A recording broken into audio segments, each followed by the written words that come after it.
Assalamualaikum warahmatullahi wabarakatuh. Sobat-sobatku pecinta Al-Quran, pagi ini saya ingin membaca surat Al-Baqarah, surat yang kedua, mulai dari ayat 106 sampai dengan ayat 112. A'udzubillahi minasyaitonirrajim. Bismillahirrahmanirrahim.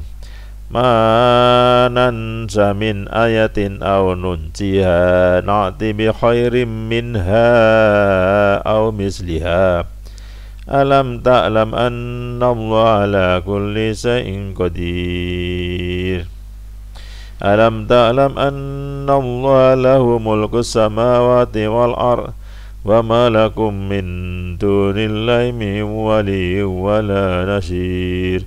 Am turiduna an tas'alu rasulakum kama su'ila Musa min qabl wa man yattabaddalil kufra bil imani faqad dhalla sawa'as sabil.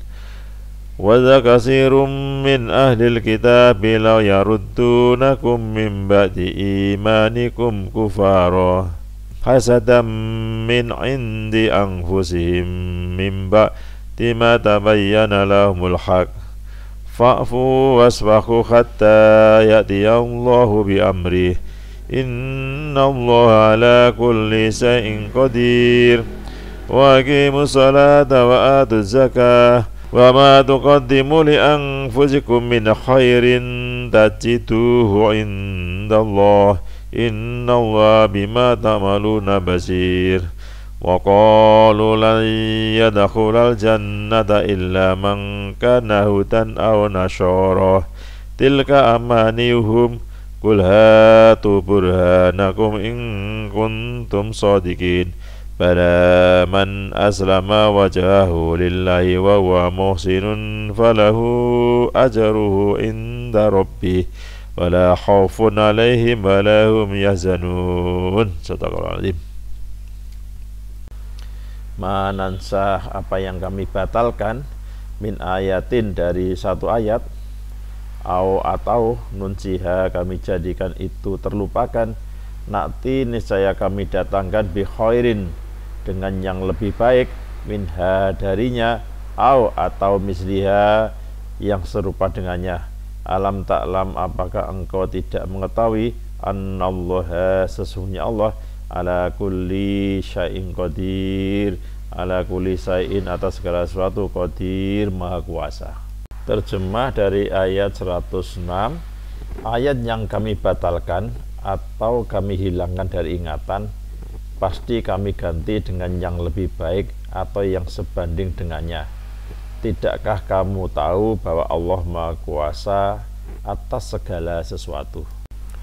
Alam ta'lam, apakah engkau tidak mengetahui, annallaha, sesungguhnya Allah, lahu, baginya, bagi Allah, mulkus samawati, kerajaan langit, wal ardi, dan bumi, wama, dan tidaklah, lakum, bagi kalian, min dunillahi, dari selain Allah, miwaliyin, dari seorang pelindung, wala nasyira, dan tidak pula seorang penolong. Terjemah dari ayat 107. Tidakkah kamu tahu bahwa Allah memiliki kerajaan langit dan bumi, dan tidak ada bagimu pelindung dan penolong selain Allah. Ataukah turiduna, kalian berkeinginan, antas alu, untuk meminta, rasulakum, kepada rasul kalian, kama su'ila Musa, sebagaimana Musa telah diminta, min qablu, dari sebelumnya. Wa may yatabaddali, dan siapa yang menukarkan atau memilih, al-kufra, kekafiran, bil imani, dengan iman, faqad dhalla, maka sungguh ia telah sesat, sawa as-sabil, dari jalan yang lurus. Terjemah dari ayat 108. Ataukah kamu hendak meminta kepada Rasulmu Muhammad, seperti halnya Musa pernah diminta Bani Israel dahulu, barang siapa yang mengganti keimanan dengan kekafiran, maka sungguh dia telah tersesat dari jalan yang lurus. Wa dha katsirum, ingin kebanyakan, min ahlil kitabi, dari ahli kitab, law yaruddunakum, sekiranya mereka menjadikan kalian murtad, min ba'di imaniku, dari setelah kalian beriman, kufaro, menjadi kafir, kasadan, karena kedengkian, min indi anfusihim, dari diri mereka min ba'di setelah mata bayana apa yang telah jelas lahum bagi mereka al-haqqu kebenaran. Fa'fu maka kalian maafkanlah, wasfaku dan berlapang dadalah kalian, hatta ya'ti Allah hingga Allah mendatangkan bi amrih dengan perintahnya. Innallaha sesungguhnya Allah ala kulli syai'in atas segala sesuatu qadir maha kuasa. Terjemah dari ayat 109. Banyak di antara ahli kitab menginginkan sekiranya mereka dapat mengembalikan kamu setelah kamu beriman menjadi kafir kembali, karena rasa dengki dalam diri mereka setelah kebenaran jelas bagi mereka. Maka maafkanlah dan berlapang dadalah sampai Allah memberikan perintah. Sungguh Allah Maha Kuasa atas segala sesuatu. Waqimu dan kalian dirikanlah as-sholata sholat, wa atu dan tunaikan az-zakata zakat, wa ma tuqaddimu dan apa yang kalian perbuat li anfusikum untuk diri kalian min khairin dari suatu kebaikan tajiduhu nescaya kalian mendapatinya indallahi di sisi Allah. Innallaha sesungguhnya Allah bima ta'maluna dengan apa yang kalian kerjakan basirun maha melihat. Terjemah ayat 110. Dan laksanakanlah sholat dan tunaikan zakat dan segala kebaikan yang kamu kerjakan untuk dirimu, kamu akan mendapatinya pahala di sisi Allah. Sungguh Allah maha melihat apa yang kamu kerjakan. Wa qalu dan mereka mengatakan layat hula tidak akan masuk al-jannata ke surga illa kecuali mangkana ia adalah orang Yahudan Yahudi au Nasara atau Nasrani. Tilka itu adalah amanihum angan-angan mereka. Kul katakanlah hatu datangkanlah burhanakum bukti kebenaran kalian in kuntum jika kalian adalah shodiqin orang-orang yang benar. Terjemah ayat 111. Dan mereka maksudnya Yahudi dan Nasrani berkata tidak akan masuk surga kecuali orang Yahudi dan Nasrani. Itu hanya angan-angan mereka. Katakanlah, tunjukkan bukti kebenaranmu jika kamu orang-orang yang benar. Bala akan tetapi man aslama barang siapa yang menyerahkan wajahahu dirinya lillahi kepada Allah, wawa dan ia muhsinun orang yang berbuat baik, falahu maka baginya ajarhu pahalanya inda rabbih di sisi Tuhannya, wala khaufun dan tiada rasa takut alaihim atas mereka, walahum dan tidak pula mereka yahzanun mereka bersedih hati. Terjemah ayat 112. Tidak, barang siapa menyerahkan diri sepenuhnya kepada Allah dan ia berbuat baik, dia mendapat pahala di sisi Tuhannya dan tidak ada rasa takut pada mereka dan mereka tidak bersedih hati. Munasabah ayat sikap orang Yahudi terhadap orang mukmin. Dalam ayat-ayat yang lalu Allah SWT menerangkan sifat orang-orang Yahudi yang terlalu rewel, banyak mengajukan pertanyaan kepada Rasul yang akibatnya memberatkan diri mereka sendiri. Dan Allah SWT melarang orang-orang Islam meminta atau menerima pendapat orang-orang Yahudi dalam hal-hal yang berkaitan dengan urusan agama. Kemudian dalam ayat-ayat berikut ini Allah membuka rahasia orang-orang Yahudi serta menerangkan sifat-sifat mereka yang dengki kepada orang-orang Islam, terutama kepada Nabi Muhammad SAW, atau karena mereka telah melihat kenyataan betapa besar nikmat Allah SWT yang diberikan kepada orang-orang Islam, yaitu mendapat bimbingan Al-Quran. Rasa dengki ini tampak jelas dalam sikap mereka. Mereka berat sekali meninggalkan nenek moyang mereka dan tidak mau percaya kepada agama yang dibawa oleh Nabi Muhammad SAW. Quran surat Al-Baqarah ayat 109 sampai 110. Asbabun nuzul surat Al-Baqarah ayat 109.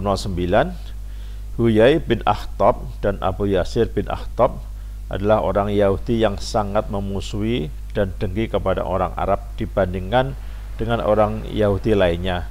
Mereka dengan sekemampuan dan sekuat tenaganya berusaha mengembalikan orang-orang dari keislaman mereka.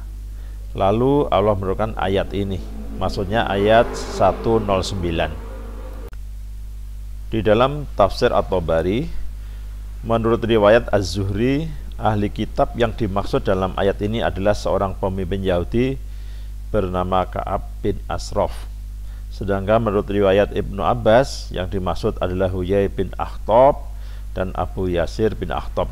Keduanya pemimpin Yahudi yang sangat dengki kepada bangsa Arab dan senantiasa berupaya agar orang-orang Arab itu keluar dari Islam.